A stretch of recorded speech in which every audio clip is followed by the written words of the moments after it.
സ്പർശനം പാടില്ല.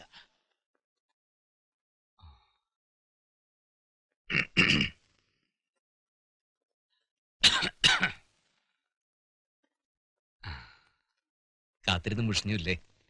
ക്ഷീണം കൊണ്ട് ഉറങ്ങിപ്പോയി. സാരില്ല സാരില്ല.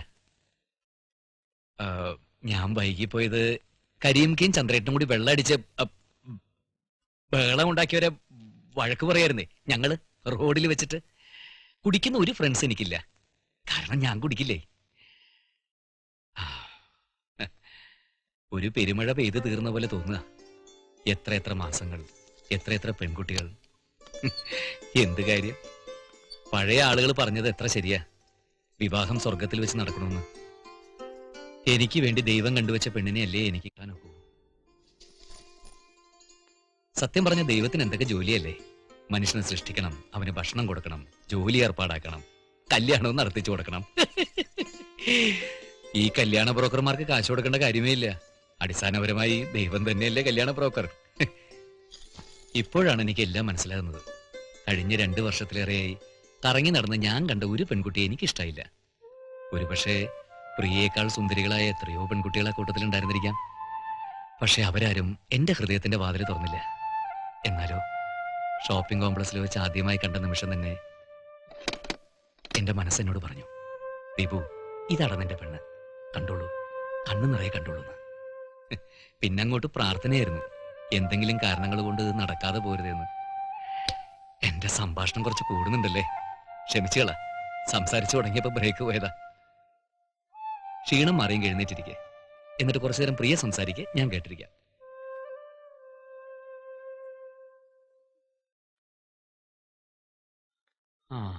അപ്പൊ ഒന്നും കേട്ടില്ല. പ്രിയേ, സ്പർശനം പാടില്ല. ഉണർത്താനല്ലേ സ്പർശിക്കുന്നത്, അല്ലാതെ വേറൊന്നുമല്ലല്ലോ. ഓ പ്രിയേ,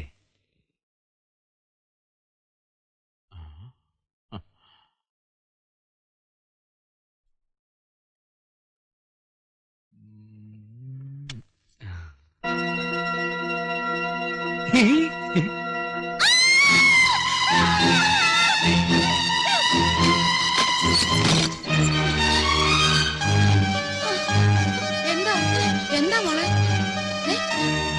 എന്താ എന്തിന്? എന്താ എന്ത് പറ്റി?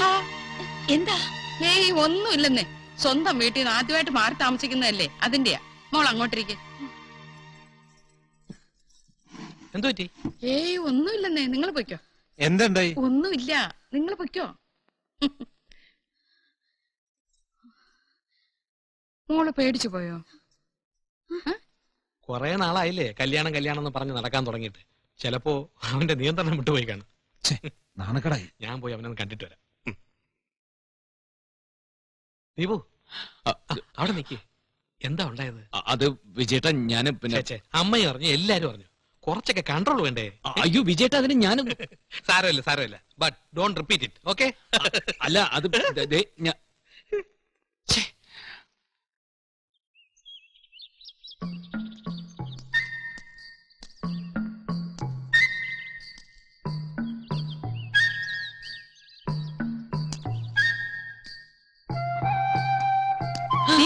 ദീപു, ഇന്ന് കാലത്ത് ചായ ഉണ്ടോന്ന് വിളിച്ചിട്ട് നീ എന്താ വാതില് തുറക്കാഞ്ഞത്? ഞാൻ അറിഞ്ഞില്ലേ ചേച്ചി. ഞാൻ കൊറേ നേരം തട്ടി. ഓഹോ, പോത്തുപോലെ വളർന്നു, പെൺകുട്ടികളോട് പെരുമാറാൻ പഠിച്ചിട്ടില്ല. ആ ചെടി വേണ്ട, നെക്സ്റ്റ് വൺ.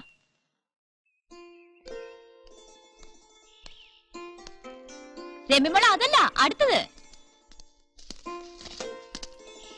ദീപട്ടാ, ഇത് കണ്ടോ, ഇൻഡോർ പ്ലാന്റ്സ് ഒക്കെ മുറ്റത്ത് കൊണ്ടുവച്ചിരിക്കുന്നു. അതങ്ങോട്ട് വെച്ചു മോളെ. ഇതിപ്പോ എവിടെയാ വെക്കാ? അവിടെ വെക്കാം. എക്സോറ ഒരെണ്ണം പോലും ഇല്ല. നമ്മുടെ ചെത്തിയില്ലേ, ചെത്തി, അതിന്റെ കാര്യമോ പറഞ്ഞത്. നമ്മുടെ ലോണിന്റെ കോർണറിൽ ഒരു അശോകമരം വേണം. അശോകമരം എന്ന് വെച്ചാൽ എന്താ അതിന്റെ botanical name? Oh yes, Saraca indica. Oh, എന്താ അവളുടെ വെയിറ്റ്, കൈ വേദനിക്കുന്നു. മോളെ, ആ സൈക്കിൾ എടുത്തോണ്ട് വാ. നമുക്കിവിടെ നല്ലൊരു ഗാർഡനർ വേണം. ചെടികളെ പറ്റിയും പൂക്കളെ പറ്റിയും ഒക്കെ നന്നായിട്ട് അറിയാവുന്ന ഒരാള്. മിനിമം ക്വാളിഫിക്കേഷൻ BSc ബോട്ടണി, ഒപ്പം ഗാർഡനിങ് അറിഞ്ഞിരിക്കണം. അതാ സൈക്കിൾ വന്നല്ലോ. മോക്ക് സൈക്കിൾ ഓടിക്കാൻ അറിയോ? സാരമില്ല, ആന്റി തള്ളി തരാട്ടോ. ടാറ്റാ. പിപ്പി പിപ്പി പിപ്പി.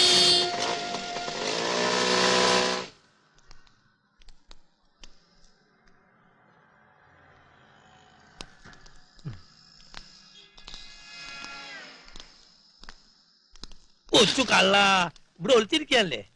ഞാൻ വീട്ടിൽ പോയിരുന്നു, ഇങ്ങോട്ട് പോകുന്നെന്ന് പറഞ്ഞു. സത്യം പറയാലോ മോനെ, ഇന്നലെ ഞാൻ ഉറങ്ങിയിട്ടില്ല. ഞാൻ ഇടയ്ക്കിടയ്ക്ക് ഉറക്കത്തിൽ ഞെട്ടി ഉണർന്നു. അതെന്തിന്? പുറത്താരെങ്കിലും പടക്കം പൊട്ടിച്ചോ? ചിലക്കാണ്ടിക്കട. നമ്മുടെ ദീപുവിന്റെ ആദ്യത്തെ ഫസ്റ്റ് നൈറ്റ് ആണ് ഇന്നലെ കഴിഞ്ഞത്. സംഗതി എന്തായി, എവിടം വരെ എത്തിക്കാണുമെന്ന് ആലോചിച്ച് ഉറക്കം പോയിന്ന്. പറ പറ പറ പറ മോനെ ദീപു, എങ്ങനെ ഉണ്ടായിരുന്നു? എല്ലാം വിശദമായിട്ട് പറയണം. ഗ്ലാസിൽ പാലുമായി നമ്രശ്രസ് കേ വരുന്ന ഭാഗം വേണ്ട. ചട്ടം. ഏത് ഭാഗം വേണം വേണ്ട എന്ന് തീരുമാനിക്കുന്നത് നീയല്ല. അതുകൊണ്ടല്ല, ഈ പാലും കൊണ്ട് വരുന്നത് സിനിമയിലൊക്കെ ധാരാളം കണ്ടതല്ലേ. ഛേ, വിഡ്ഢി. ഇത് സിനിമയല്ല, പച്ചയായ ജീവിതമാണ്. ഞങ്ങൾ ഇന്നലെ സ്പർശനത്തിന്റെ കാര്യം പറഞ്ഞിരുന്നല്ലോ. ആരാ ആദ്യം സ്പർശിച്ചേ? നാണിക്കണ്ട, പറഞ്ഞോളൂ. കരീമിക്കൊക്കെ രമേശിനപ്പുറത്ത് വേറെ ജോലിയൊന്നുമില്ലേ? ആ, അത് ശരിയാ. നിങ്ങളൊന്ന് പുറത്തു പോ. ദീപുവിന് എന്നോട് മാത്രമായിട്ട് പറയാൻ കാണുവേ. പറ പറ. ആ പരിപാടി നടക്കൂല. ഇത് കേട്ട് കഴിഞ്ഞിട്ടുള്ള ജോലി മതി. എഴുന്നേക്ക്. എങ്ങനെ എഴുന്നേക്ക്. എഴുന്നേറ്റോ? എഴുന്നേക്കടോ. തനിക്ക് ഇത്രയും വയസ്സും പ്രായമൊക്കെ ആയില്ലേ, എന്നിട്ട് നാണമില്ലാത്ത ഫസ്റ്റ് നൈറ്റിന്റെ വിശേഷം ചോദിച്ചു വന്നിരിക്കുന്നു വൃത്തികെട്ടവൻ. താനൊരു കമ്മ്യൂണിസ്റ്റുകാരനല്ലോ. അല്ല ദീപു, നമ്മൾ മിണ്ടി പോരുത്. സാരയില്ല ചന്ദ്രത്തേക്ക് പോരെ. ഈ രമേശിന്റെ കല്യാണം കഴിയുമ്പോ അവന്റെ ഫസ്റ്റ് നൈറ്റ് നമുക്ക് ചോദിക്കാം. പോടൊപ്പം.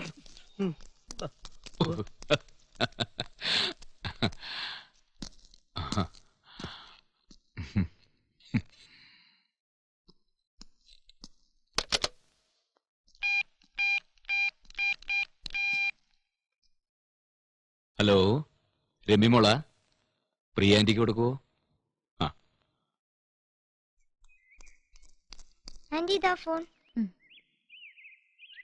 ഹലോ ദീപേട്ടാ, എവിടുന്ന് വിളിക്കുന്നു? I am sorry, really sorry. എന്നോട് ദേഷ്യമുണ്ടോ? എന്തിന്? അത് വേണ്ട, അതിനെപ്പറ്റി നമുക്ക് പിന്നെ സംസാരിക്കാം, അല്ലേ? പിന്നെ എന്തൊക്കെയുണ്ട് വിശേഷങ്ങൾ? രാവിലെ എല്ലാവരുടെയും മുന്നിൽ വെച്ച് അധികമൊന്നും സംസാരിക്കാൻ കഴിഞ്ഞില്ല. വീടൊക്കെ ഇഷ്ടപ്പെട്ടോ? ലത ചേച്ചിയും അമ്മയൊക്കെ എന്ത് പറയുന്നു? അവരൊന്നും പറയുന്നില്ല. ഞാനിവിടെ പ്ലാൻസ് ഒക്കെ ശരിയാക്കുന്നതിന്റെ തിരക്കിലാ. ആണോ? അതൊക്കെ പോട്ടെ. വൈകുന്നേരം വരുമ്പോ ഞാൻ പ്രിയക്ക് എന്താണ് മേടിച്ചോണ്ട് വരേണ്ടത്? എനിക്കൊരു തോക്ക് കിട്ടിയാ നന്നായിരുന്നു. തോക്കോ? പൂക്കളിൽ വന്നിരിക്കുന്ന വണ്ടികളെ വെടിവെക്കാൻ നല്ലൊരു തോക്ക്. തമാശ പറഞ്ഞാണല്ലേ? എങ്കിൽ നോക്കിക്കോ, ഞാൻ തമാശ പറഞ്ഞ് പ്രിയെ ഞാൻ ചിരിപ്പിച്ച്. ഒരു മിനിറ്റ്,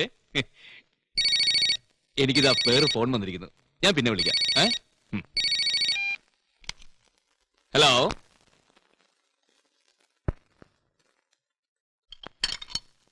പ്രിയ, ദീപ്തി, രമ്യ, എല്ലാരും കഴിക്കാൻ വന്നോളൂ. അമ്മേ ഇരിക്കെ. സൗമിനി, എല്ലാം എടുത്തിട്ട് വാ.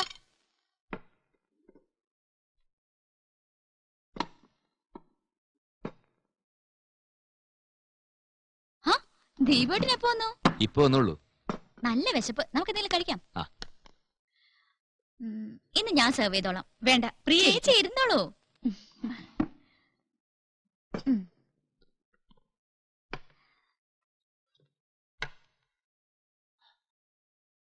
മതി. ഇങ്ങ് തമ്മളെ ഞാൻ എടുത്തോളാം. ചിക്കൻ കറി, തോരൻ, തീയൽ, സാമ്പാറില്ലേ? ദീപേട്ടന് സാമ്പാർ ഇഷ്ടല്ലേ? എന്നാ ഞാൻ പോയി സാമ്പാർ എടുത്തോണ്ട് വരാം. ഈ കുട്ടി എന്താ ഇങ്ങനെ?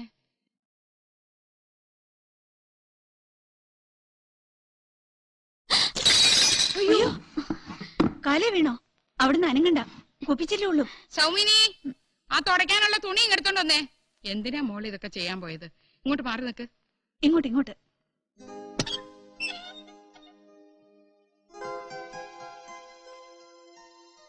എന്തിനാ വരാൻ പറഞ്ഞത്?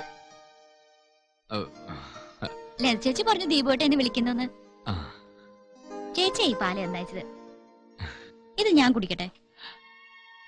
ഉം.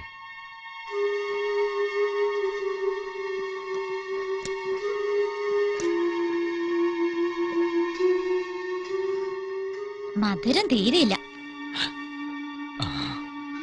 സാമ്പാർ പാത്രം താഴെയിട്ട് പൊട്ടിച്ചതുപോലെ ഇതും അങ്ങനെ പൊട്ടിക്കട്ടെ. അയ്യോ വേണ്ട.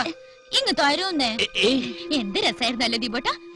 സാമ്പാർ പാത്രം ഇങ്ങനെ ജിങ്ങനെ വീണ് പ്ലങ്ങനെ പൊട്ടി ഇങ്ങനെ കുപ്പിച്ചെല്ലി തെറിക്കുന്നതാണ്. അപ്പോ മനഃപൂർവ്വം പാത്രം നിലത്തിടുമായിരുന്നോ? പിന്നെന്താ വിചാരിച്ചു? രമ്യയും കുഞ്ഞുമോളൊക്കെ ഉറങ്ങി. അതുകൊണ്ട് ഞാൻ ഇന്ന് ഇവിടെ കിടക്കാം.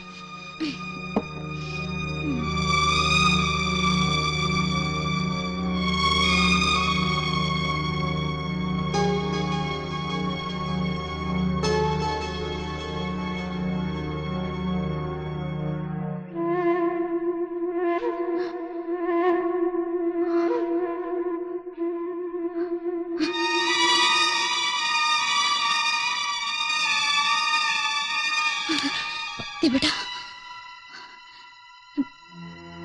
ഭൂമി കുലുങ്ങുന്നുണ്ടോ? ഉണ്ട്, കുലുങ്ങുന്നുണ്ട്. വീട് കുലുങ്ങുന്നുണ്ട്. ഈ മുറിയും കട്ടിലും ഒക്കെ കുലുങ്ങുന്നുണ്ട്. എനിക്ക് പേടിയാണ് ദിബേട്ടാ.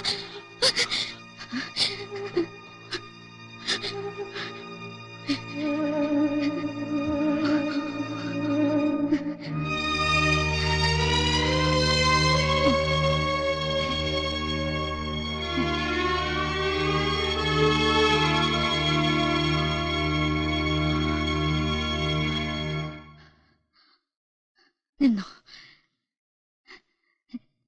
ഇപ്പില്ല.